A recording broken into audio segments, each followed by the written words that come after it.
listening to talking about bringing heaven on earth. I think we all make our own heaven and hell in ourselves. I have been for quite a while seeking my purpose. And first I figured I didn't know what my purpose would be, is because I have to find more truth. And with that, I've been seeking God with the creative spirit and meaning of life for a long time.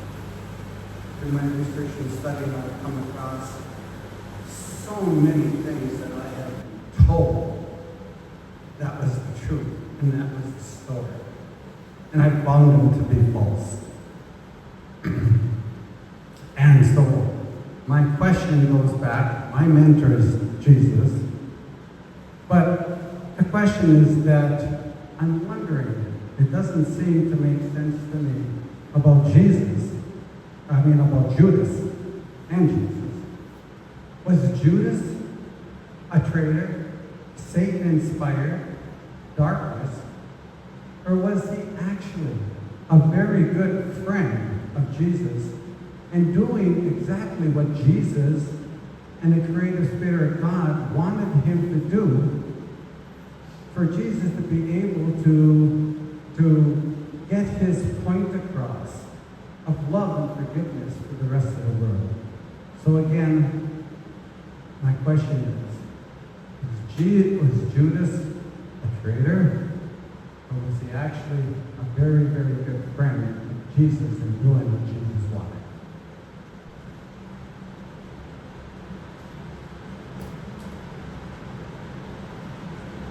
The idea here is that in seeking truth, most people want one thing to be true. They want some kind of absolute. They want to find something that they can rest their head upon so that their mind is not swirled about, trying to find an answer and trying to lay down an exact truth. But the reality is that neither is true.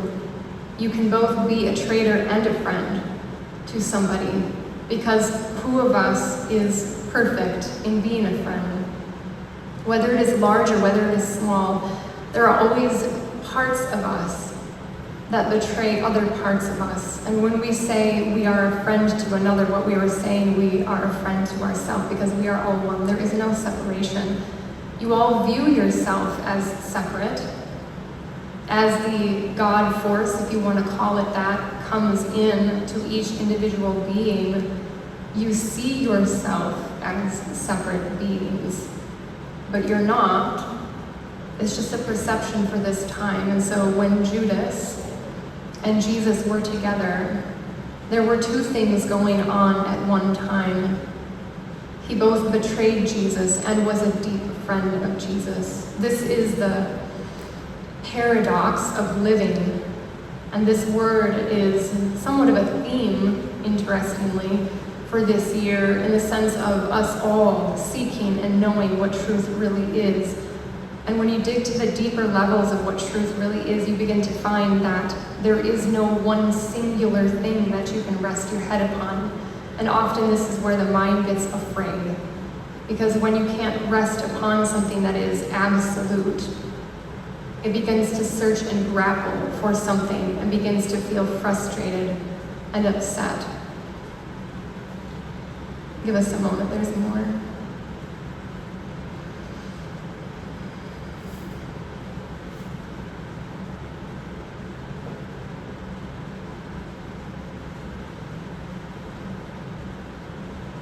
This question slightly leans on the idea of predestination and the idea that God or some higher being or something outside of you is causing you to have certain actions in order to fulfill some kind of outcome. And in the way that this is thought of generally in the human population, this is incorrect. There is no such thing as a predestined thing that is bound to happen no matter what, or that you are forced to do a particular thing. There is none of that. There is always free will, no matter what, full stop. The problem is that Humans who are operating on a lower level, a lower frequency, let's say, or less awake, less conscious, have the appearance of less free will, because when you are not in an expansive state, in higher consciousness, you can't see all of the choices that are there for you to make. So as you become more and more aware, more awake, more conscious, free will opens up to you for more choices to then act upon if you so desire. Did this answer the fullness of your question, or is there more nuance that you would like to explore? Wow, that was so expansive. But and what you said, I understand and appreciate it.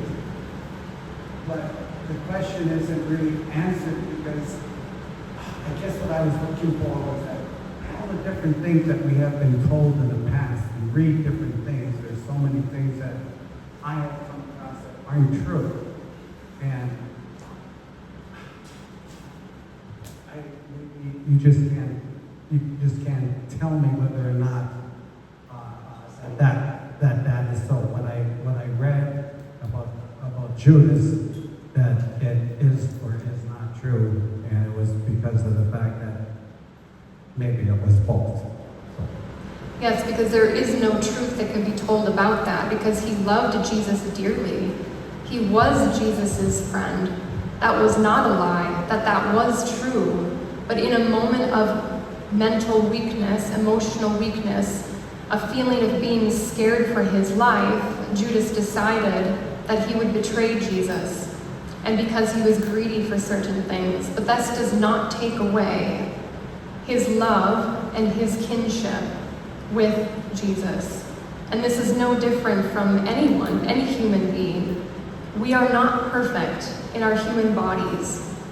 We are always growing, we are always moving ahead, we are always unfolding into higher and higher states of love.